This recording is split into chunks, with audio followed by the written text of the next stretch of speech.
दोस्तों, आप सुने माँ लक्ष्मी और कृष्णा भगवान का व्रत कथा। वो ब्राह्मण ब्राह्मणी कैसे माँ लक्ष्मी और कृष्णा भगवान को श्रद्धा भक्ति से पूजा करते हैं। इस कथा को आप लोग जरूर सुने। किसी गांव में एक ब्राह्मण और ब्राह्मणी रहा करते थे।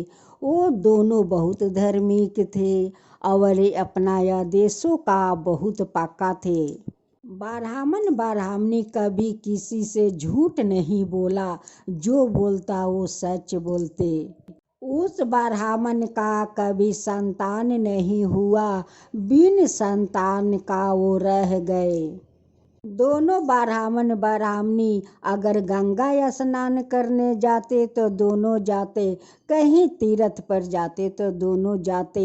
जब ब्राह्मणी माँ लक्ष्मी को पूजा करने बैठ जाती तो ब्राह्मण देव उनके पीछे बैठ जाते। ब्राह्मण देव अपना दोनों आंख बंद करते हुए विष्णु भगवान से यही कहते कि हे विष्णु भगवान, मेरा तो कोई संतान नहीं है। अगर हम लोग का मृत्यु होगा तो कोई कंधा देने वाला नहीं है, आप कंधा देना हे विष्णु भगवान। जब ब्राह्मण देव कृष्णा भगवान को पूजा करने जाते तो बूढ़ी जाकर वहीं पर बैठ जाती, अपना दोनों आंख बंद करते हुए हाथ जोड़कर कृष्णा भगवान से यही कहती कि हे कृष्णा भगवान, मेरा तो कोई संतान नहीं है। अगर हम लोग का मृत्यु हुआ तो आप आकर कंधा देना। जब ब्राह्मणी माँ लक्ष्मी को पूजा करती तो ब्राह्मण देव विष्णु भगवान के कंधा मांगते। जब ब्राह्मण देव कृष्णा भगवान को पूजा करते तो ब्राह्मणी कृष्णा भगवान से कंधा मांगती। जब ब्राह्मण ब्राह्मणी का पूजा समाप्त हो गया, उसी समय में कृष्णा भगवान एक ब्राह्मण बालक का रूप धारण करते हुए उस ब्राह्मण ब्राह्मणी के सामने आते हैं और कहते हैं कि माई, मुझे तो बहुत जोर का भूख लगे है माई। बहरूपी कृष्णा भगवान कहते हैं कि माई, मेरा तो कोई नहीं है, मैं तो अनाथ हूँ माई, मैं तो अनाथ हूँ। बूढ़ी माई ये बात को सुनकर रोने लगती है। ब्राह्मण ब्राह्मणी दोनों कहने लगे कि बेटा, तू तो ब्राह्मण कुल का पुत्रा लग रहे हो, हम लोग भी ब्राह्मण है, तुम आज से मेरा पुत्रा हो, तुम मेरा पुत्रा हो बेटा, तुम आज से अनाथ नहीं रहोगे।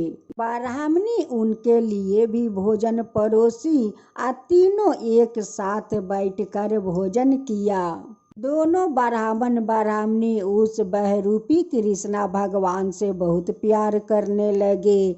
थोड़ा देरी के बाद कृष्णा भगवान इधर उधर चले जाते तो दोनों बूढ़ा बूढ़ी पागल जैसे होकर खोजने लगते कि मेरे पुत्रा कहाँ गया, मेरे पुत्रा कहाँ गया। उस बहरूपी कृष्णा भगवान कहते हैं कि माई, जब मैं इधर उधर कहीं चली जाती हूँ तो तुम लोग इतना बेचैन क्यों होते हो। ब्राह्मण देव कहते कि पुत्रा, इतना दिन का बाद तो विष्णु भगवान ने एक पुत्रा दिया है, वो पुत्रा अगर इधर उधर चले जाते हैं तो हम लोग डर जाते हैं बेटा। कृष्णा भगवान कहते हैं कि माई, तू तो पुत्रा पुत्रा कहकर बुलाती है, लेकिन मेरा नाम तो नहीं रखा। ब्राह्मण देव कहते हैं कि बेटा, आज से तुम्हारा नाम मदन गोपाल रहेगा। ब्राह्मणी कहती है कि बेटा, मैं तो तुम्हें विष्णु कहकर बुलाऊंगी। कृष्णा भगवान कहते हैं कि माई ठीक है, ये दोनों नाम ठीक है, तुम लोग यही दोनों नाम से बुलाओ, अब मैं सुनूंगा। दोनों ब्राह्मण ब्राह्मणी अब तो बहुत खुशी खुशी से रहने लगे। इधर देखते देखते तो कृष्णा भगवान छोटे से बड़े हो गए। ब्राह्मण ब्राह्मणी कहने लगे कि देखो हमारा मदन गोपाल कितना बड़ा हो गया। ब्राह्मणी कहती है कि हाँ ब्राह्मण देव देखिए हमारा विष्णु कितना बड़ा हो गया। ये सब नाम सुन सुन कर विष्णु भगवान तो खुश तो होते ही, लेकिन साथ साथ कृष्णा भगवान भी बहुत खुशी थे, बहुत खुश थे। एक दिन कृष्णा भगवान अपना दोनों माता पिता को तीर्थ कराने ले जा रहे थे, जाने की गंगा स्नान कराने ले जा रहे थे। उस समय यमराज का दूत आकर साथ साथ जाने लगे। जाते जाते गंगा तट पर पहुंच गए। जब ब्राह्मण ब्राह्मणी उस गंगा में उतरे स्नान करने के लिए, तब तो विष्णु भगवान देख लिया कि ये तो यमराज का दूत है, इस ब्राह्मण ब्राह्मणी को इस गंगा में डुबाने के लिए आया है। वैसे ही विष्णु भगवान ने कछुआ का रूप धारण किया और उस ब्राह्मण ब्राह्मणी को अपना पीठ पर ले लिया और ले जाकर उस जो सांप का फन पर जे माँ लक्ष्मी बैठी थी वहाँ पर लेकर चले गए। माँ लक्ष्मी तो उसी सांप का शरीर पर बैठी हुई थी। जब माँ लक्ष्मी उस ब्राह्मण ब्राह्मणी को देखा तो अपना पास में ले जाकर बैठा लिया। जब विष्णु भगवान कछुए से अपना रूप में आए तो ब्राह्मण ब्राह्मणी को विष्णु भगवान और माँ लक्ष्मी को दर्शन हुआ। ब्राह्मण ब्राह्मणी हाथ जोड़ते हुए विष्णु भगवान और माँ लक्ष्मी को नमन करते हैं। दोनों ब्राह्मण ब्राह्मणी कहने लगे कि हे विष्णु भगवान, हे माँ लक्ष्मी, आज आपको दर्शन पाकर मैं तो धन्य हो गया, मैं तो धन्य हो गया। हे विष्णु भगवान, हे माँ लक्ष्मी।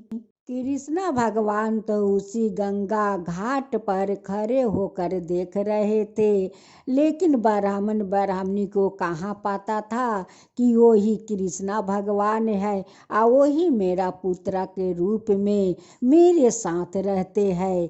ये सब तो वो दोनों को पता नहीं था। विष्णु भगवान कछुआ का रूप धारण करते हैं और उस ब्राह्मण ब्राह्मणी को अपना पीठ पर बैठाकर उस घाट पर पहुंचा देते हैं जहाँ कृष्णा भगवान खड़े थे। जब ब्राह्मण ब्राह्मणी गंगा स्नान करके लौटे तो अपना घर आकर देखता है कि टूटे हुए घर के जगह महल बन गया है। ब्राह्मण ब्राह्मणी बहुत आश्चर्यचकित में पड़ गया और ब्राह्मणी कहती है कि हे ब्राह्मण देव, देखिए ये सब तो चमत्कार हो गया विष्णु भगवान और माँ लक्ष्मी के कृपा से। कृष्णा भगवान तो साथ में ही था, उसी को तो कृपा था, वही तो विष्णु भगवान, वही तो कृष्णा भगवान थे। इनकी तो महिमा अपरंपार है, इन्हीं तो रास रचाते हैं, लीला दिखाते हैं, इन्हीं तो सारा संसार को संभाला है। देखते देखते तो कुछ दिन तो बीत गया। एक दिन दोनों ब्राह्मण ब्राह्मणी एक साथ दोनों बीमार पड़ जाते हैं और कृष्णा भगवान उन्हें सेवा करते हैं। एक दिन यमराज का दूत वहाँ पर पहुँच जाते हैं ब्राह्मण ब्राह्मणी को प्राण लेने के लिए। कृष्णा भगवान कहते हैं कि हे दूत, अभी मेरे माता पिता को शरीर में हाथ मत लगाओ, जब तक मैं गंगा जल और तुलसी ना दूं तब तक तुम हाथ मत लगाना। हे दूत, इस ब्राह्मण ब्राह्मणी मुझे अपना बेटा माना है तो मेरा बेटा को धर्म निभाना है कि मैं अपना हाथ से गंगा जल और तुलसी पाता मुंह में डालूं। अब कृष्णा भगवान मुंह में गंगा जल और तुलसी पाता डाल दिया।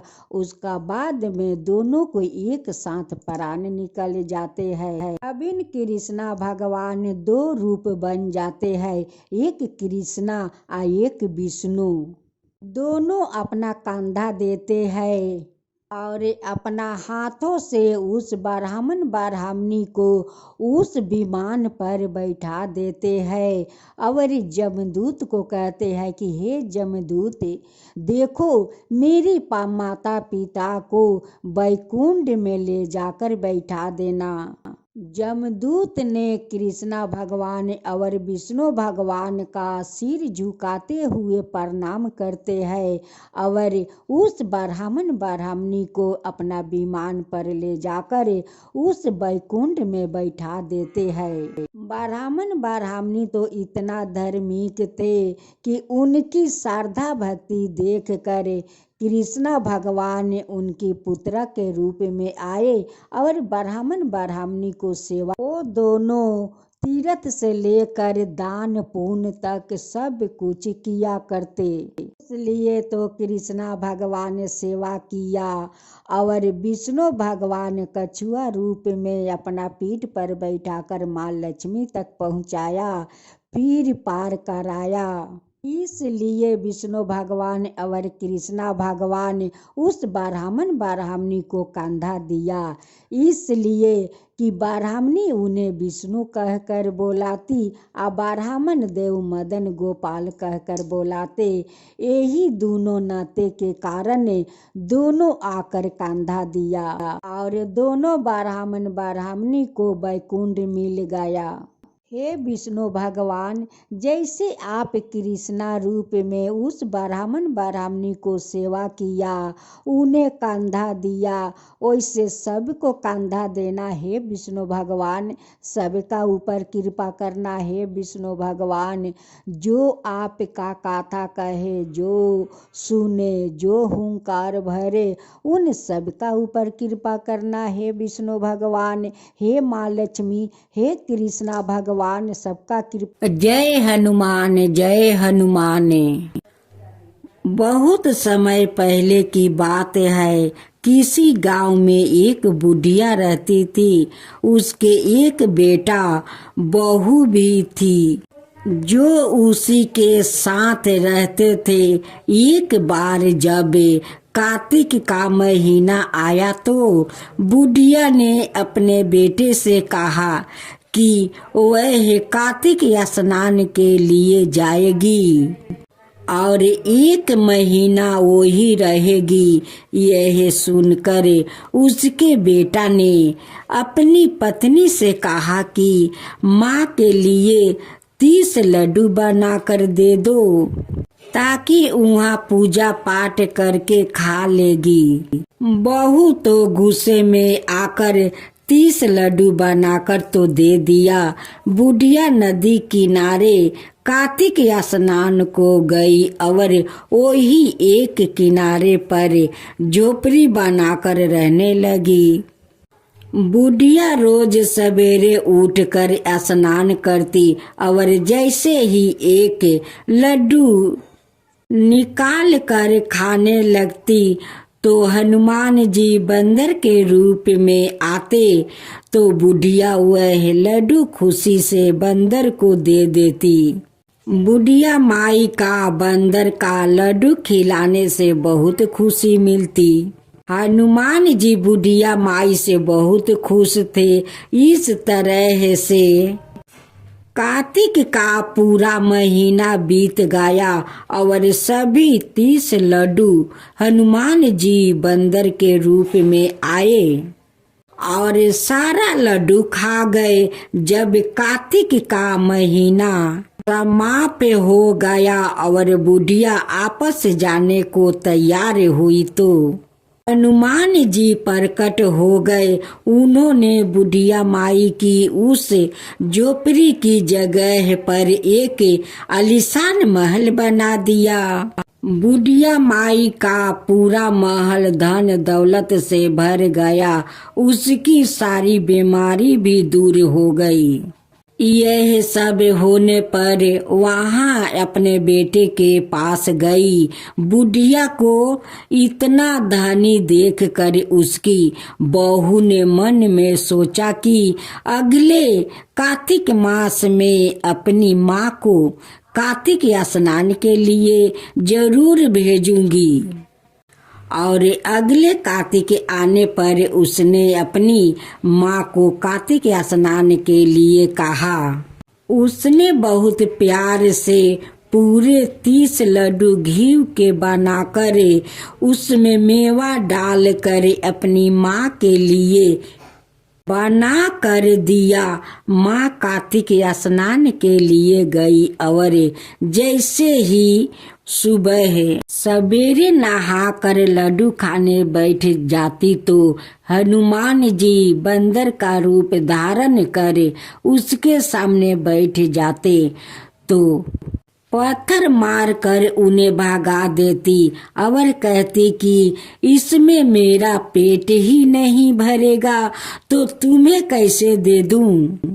उसका रोज का यही कर्म 30 दिन तक चलता रहा। जब कार्तिक का महीना खत्म हो गया तो हनुमान जी फिर से प्रकट हुए और उन्होंने बहू की माँ की झोपड़ी को कुएं में बदल दिया और उसकी माँ को डूकर बना दिया। इधर कार्तिक का महीना समाप्त होने पर बुढ़िया की बहू ने अपने पति से कहा कि कार्तिक का महीना समाप्त हो गया, आप मेरी माँ को गाजे बाजे के साथ ले आओ। लड़का जब अपनी सास को लेने गया तो वहाँ देखता है क्या है कि कुटिया की जगह कुएं का ढेर लग गया है और उस पर उसकी सास डूकर बन कर बैठी है। लड़के को देख कर हनुमान जी प्रकट होकर बोले, बेटा तुम्हारी माँ ने सच्चे दिल से कार्तिक का स्नान किया था, इसी कारण तुम्हारी माँ पर कार्तिक देव प्रसन्न हुए थे। लेकिन तुम्हारी सास ने लालच और पापी मन से ही यह कार्तिक स्नान किया है। उसने कार्तिक मास में अपनी बेटी के घर का अन्न खाया है, इसलिए कार्तिक देवता इससे नाराज हो गए और उन्होंने इसे डुकर बना दिया है। बहुत समय पहले की बात है, किसी गांव में एक बुढ़िया रहती थी। उसके 4 बेटे थे। बुढ़िया ने 4 ही भैंस पाल रखी थी। कार्तिक मास आने पर बुढ़िया ने अपनी 4 बहुओं को बुलाया और कहा कि मैं तो कार्तिक स्नान करने जा रही हूँ, तुम चारों एक एक भैंस राख लो। मैं जब कार्तिक स्नान करके आपस लौटूंगी तो देखूंगी कि किसने सबसे ज्यादा घी रखा है। ऐसा कहकर बुढ़िया कार्तिक स्नान के लिए चली गई। उन 4 बहुओं में से सबसे छोटी बहू बुढ़िया के बहुत लाडली थी। बुढ़िया के जाने के बाद तीनों बहुओं ने सोचा कि छोटी बहू को तो नीचा दिखाने का यही मौका है। छोटी बहू को कुछ भी नहीं आता था। छोटी बहू का ना तो दही जमाना जानती थी और ना ही उसने घी निकालना आता था। तीनों बड़ी बहुओं ने जानबूझकर उसे कुछ भी नहीं बताती, जिससे कि उसे अपनी सास से डांट खानी पड़े। तीनों जेठानियां घी बनाने में जुट गई, लेकिन छोटी बहू को कुछ नहीं आता तो वह सारा दूध और दही पीपल की पथबारी में गिरा देती थी। छोटी बहू बहुत सीधी मन से भोली थी। महीना पूरा होने पर उसकी तीनों जेठानियां ने एक एक डिब्बा घी का भर कर रख लिया था, लेकिन छोटी बहू ने जरा सा भी घी नहीं निकाला, बुढ़िया के आने के समय हो गया था। अपनी सास के आने की खबर सुनकर वह पथवारी माता से कहती है कि मैं क्या करूं? मैंने तो सारा दूध और दही यहाँ गिरा दिया था। अब मेरी सास मुझसे घी के लिए पूछेगी तो मैं क्या कहूँगी? पथवारी माता ने छोटी बहू से कहा कि तुम यह 4 कंकर ले जाओ और 4 खाली डिब्बे में रख देना। इससे 4 डिब्बा घी से भर जाएगा। उसने पथवारी माता के कहे अनुसार वैसे ही किया और उसके पास 4 डिब्बे घी से भर गया। जब बुढ़िया घर आई तो उसने आते ही उसने 4 बहुओं को बुलाकर कहा कि लाओ अपना अपना घी दिखाओ कि किसने कितना घी बनाया है। तीनों जेठानियां अपना अपना घी का डिब्बा ले आई और मन ही मन खुश होने लगी कि अब छोटी बहू को तो सास से डांट पड़ेगी। छोटी बहू आई तो साथ में 4 डिब्बे घी भी लाई। तीनों बहुएं देख के हैरान हुई कि ऐसे तो दही बिलोना भी नहीं आता, तो यह घी कहाँ से आया? अपनी सास से कहने लगी कि जरूर इसके पति ने यह घी खरीदा है। सास के पूछने छोटी बहू ने कहा कि मुझे तो कुछ भी नहीं आता और ना ही मुझे किसी ने बताया कि किस तरह से दही पिलोकर घी बनाया जाता है।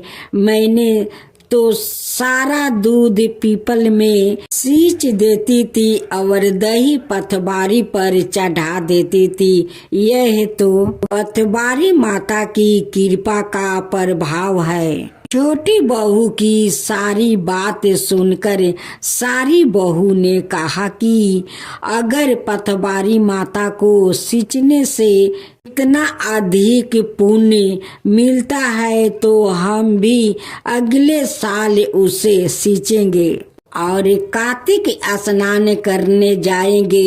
हे पथवारी माता, जैसे आपने छोटी बहू की सुनी वैसे ही आप सभी की सुनना। जय श्री राम, जय श्री राम। राजा दशरथ के 3 रानियां थी, कुशीला, सुमित्रा और कैकेयी। भगवान राम कुशीला के पुत्र थे। सुमित्रा के 2 पुत्र लक्ष्मण और शत्रुघ्न थे और कैकेयी के पुत्र भरत थे। नियमों के अनुसार राजा का श्रेष्ठ पुत्र ही राजा बनने का मात्र अधिकार होता है। श्री राम का अयोध्या का राजा बनना निश्चित था। कैकेयी जिन्होंने 2 बार राजा दशरथ की जान बचाई थी और दशरथ ने उन्हें यह वर दिया था कि जो जीवन के किसी भी पल उनसे 2 वर मांग सकती है। राम को राजा बनाते हुए और भविष्य को देखते हुए कैकेयी चाहती थी कि उनका पुत्र भरत ही अयोध्या का राजा बने। इसलिए उन्होंने राजा दशरथ द्वारा राम को 14 बरस का वनवास दिलवाए और अपने पुत्र भरत के लिए अयोध्या का राज्य मांग लिया। वचनों में बंधे राजा दशरथ को विवश होकर यह स्वीकार करना पड़ा। श्री राम ने अपने पिता की आज्ञा का पालन किया। श्री राम की पत्नी देवी सीता और उनकी भाई लक्ष्मण जी भी वनवास गए थे। वनवास के समय रावण ने सीता जी का हरण किया था। रावण एक राक्षस था, लंका का राजा था। रामायण के अनुसार जब राम, सीता और लक्ष्मण कुटिया में थे, तब एक स्वनिर्म हिरण की वाणी सुनकर बरन कुटिया के निकट उस सवाए मृगा को देख कर देवी सीता व्याकुल हो गई। देवी सीता ने जैसे ही उस सुंदर हिरण को पकड़ना चाही, वह हिरण मृगा घनघोर वन की ओर भाग गया। वास्तविकता में यह असुरों द्वारा किया जा रहा एक षड्यंत्र था, ताकि देवी सीता का अपहरण हो सके। सौरन मृगा यह सुनहरा हिरण राक्षस राजा रावण का मामा मरीचि था।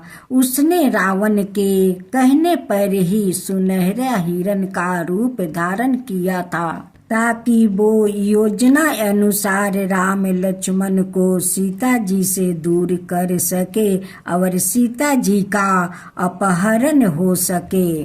उधर षड्यंत्रों से अनजान थी सीता, उसे देख कर मोहित हो गई और रामचंद्र जी से उस बरन हिरण को जीवित सुरक्षित पकड़ने का अनुरोध किया, ताकि उस सुंदर हिरण को अयोध्या लौटने पर वहां ले जाकर मैं पाल सकूं।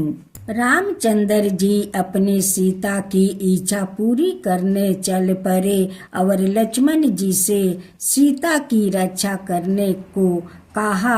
कपटी मरीच राम जी को बहुत दूर ले गया। श्री राम को दूर ले जाकर मरीच ने जोरे से हे सीते, हे सीते, हे लक्ष्मण की आवाज लगाए प्रभाव कर दी, ताकि उस आवाज को सुनकर सीता जी चिंतित हो जाए और लक्ष्मण को राम के पास जाने को कहे, जिससे रावण सीता जी को हरण ताकि पूर्वक कर सके। इस प्रकार छल या धोखे का अनुमान लगाते ही अवसर पाकर श्री राम ने तीर चलाया और उस स्वनिर्म हिरण का रूप धारण राक्षस मरीच का वध कर दिया। दूसरी ओर सीता जी मरीच द्वार लगाए अपने लक्ष्मण के नाम को ध्वनियों को सुनकर अत्यंत चिंतित हो गई। किसी प्रकार कायन होने को समीप जानकर लक्ष्मण जी को श्री राम के पास जाने को कहने लगी। लक्ष्मण जी राक्षसों के छल कपट को समझते थे, इसलिए लक्ष्मण जी देवी सीता को सुरक्षित अकेला छोड़कर जाना नहीं चाहते थे, पर देवी सीता द्वारा बलपूर्वक अनुरोध करने पर लक्ष्मण जी अपनी भाभी की बातों को इनकार ना कर सके। वन में जाने से पहले सीता जी की रक्षा के लिए लक्ष्मण जी ने अपने बाण से एक रेखा खींचा था। सीता जी से निवेदन किया कि किसी भी परिस्थिति में इस रेखा का उल्लंघन नहीं करे।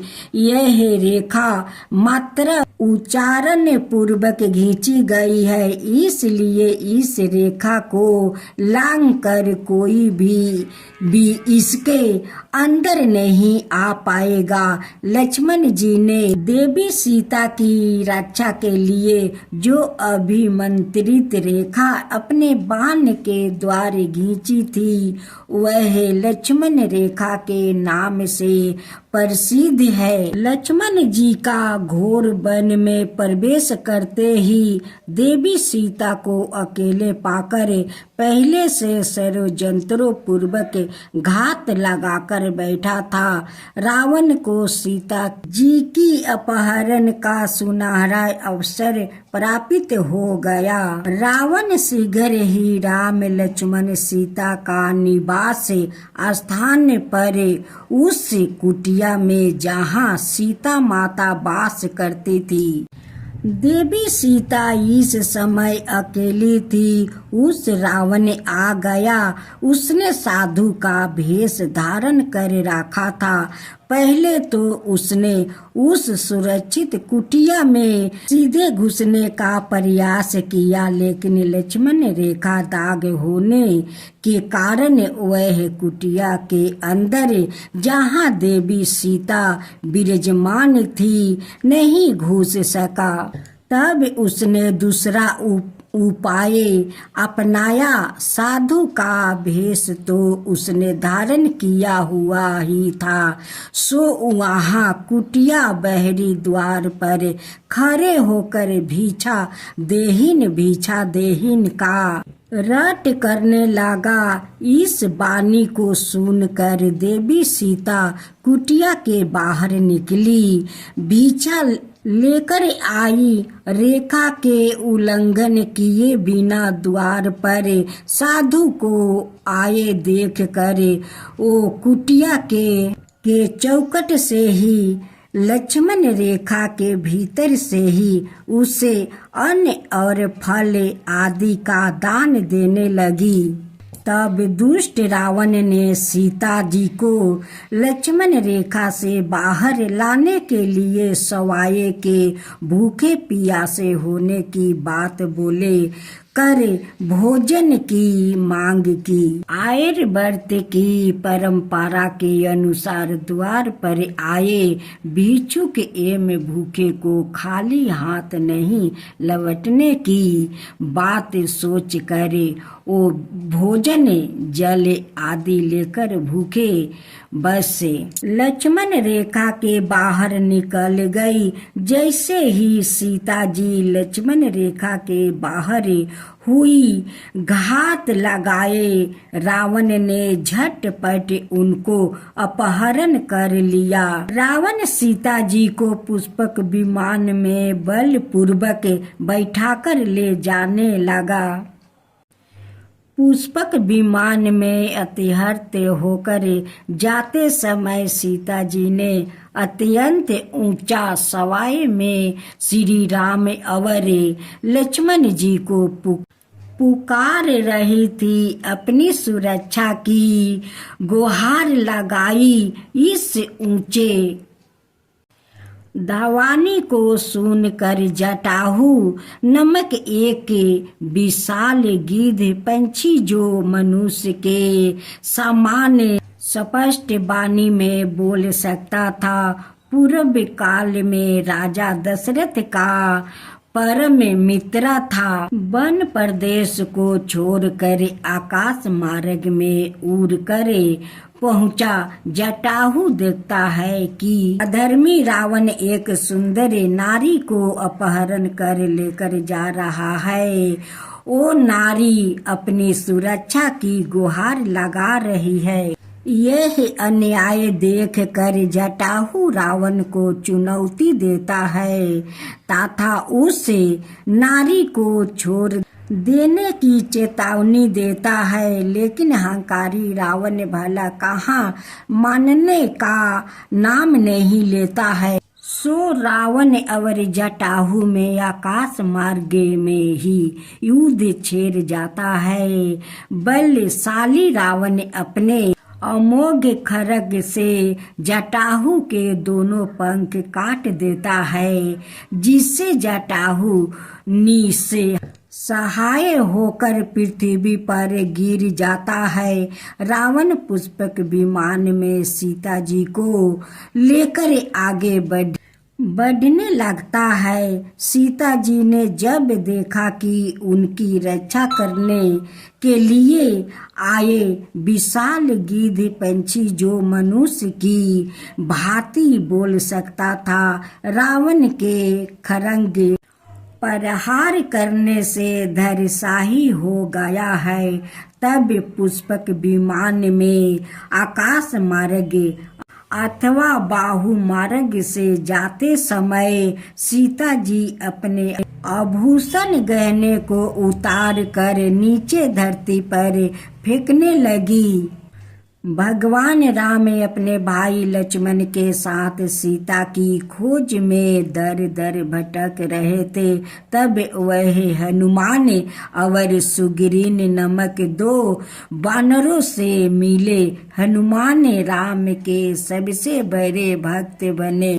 सीता को पुनः प्राप्त करने के लिए राम ने हनुमान, विभीषण और वानर सेना की सहायता से रावण के सभी बंधुओं, बांधवों और उसके वंशजों को पराजित किया तथा लौटते समय विभीषण को लंका का राजा बनाकर अच्छा शासक बनाने के लिए मार्गदर्शन किया। राम ने रावण को युद्ध में परास्त किया और उसके छोटे भाई विभीषण को लंका का राजा बना दिया। राम, सीता, लक्ष्मण और कुछ वानर जन पुष्पक विमान से अयोध्या की और प्रस्थान किया। वहाँ सबसे मिलने के बाद राम और सीता का अयोध्या में राज्याभिषेक हुआ। पूरा राज्य खुशहाल समय व्यतीत करने लगा। जय श्री राम, जय श्री राम। प्राचीन समय की बात है। किसी नगर में एक ब्राह्मण दंपति रहते थे। उनके कोई संतान ना होने का कारण वह बेहद दुखी थे। हर मंगलवार ब्राह्मण वन में हनुमान जी की पूजा करने जाता था। पूजा करके बजरंगबली से एक पुत्र की कामना करता था। उसकी पत्नी भी पुत्र की प्राप्ति के लिए मंगलवार का व्रत करती थी। वह मंगलवार के दिन व्रत के अंत में हनुमान जी को भोग लगाकर ही भोजन करती थी। एक बार व्रत के दिन ब्राह्मणी ना भोजन बना पाई और ना ही हनुमान जी को भोग लगा सकी। उसने वरण किया कि वह अगले मंगलवार को हनुमान जी का भोग लगाकर ही भोजन करे। वह भूखी प्यासी 6 दिन तक पड़ी रही। मंगलवार के दिन वह बेहोश हो गई। हनुमान जी उसकी निष्ठा और लगन को देखकर प्रसन्न हुए। उन्होंने आशीर्वाद दिया। सवारूप ब्राह्मणी को एक पुत्र दिया और कहा कि यह तुम्हारी बहुत सेवा करेगा। बालक को पाकर ब्राह्मणी अति प्रसन्न हुई। उसने बालक का नाम मंगल रखा। कुछ समय उपरांत जब ब्राह्मण घर आया तो बालक को देखकर पूछा कि कौन है। पत्नी बोली कि मंगलवार व्रत से प्रसन्न होकर हनुमान जी ने उसे यह बालक दिया है। ब्राह्मण को अपनी पत्नी की बात पर विश्वास नहीं हुआ। एक दिन मौका देखकर ब्राह्मण ने बालक को कुएं में गिरा दिया। घर पर लौटने पर ब्राह्मणी ने पूछा कि मंगल कहाँ है। तभी पीछे से मंगल मुस्कुराकर आ गया। उसे आपस देखकर ब्राह्मण आश्चर्यचकित रह गया। रात को हनुमान जी उसे सपने में दर्शन दिया और बताया कि यह पुत्र उसे उन्होंने ही दिया है। सच जानकर ब्राह्मण बहुत खुश हुआ, जिसके बाद से ब्राह्मण ने दंपचित नीति नियम रूप से मंगलवार व्रत रखने लगा। मंगलवार का व्रत रखने वाले मनुष्य पर हनुमान जी की अपार कृपा होती है।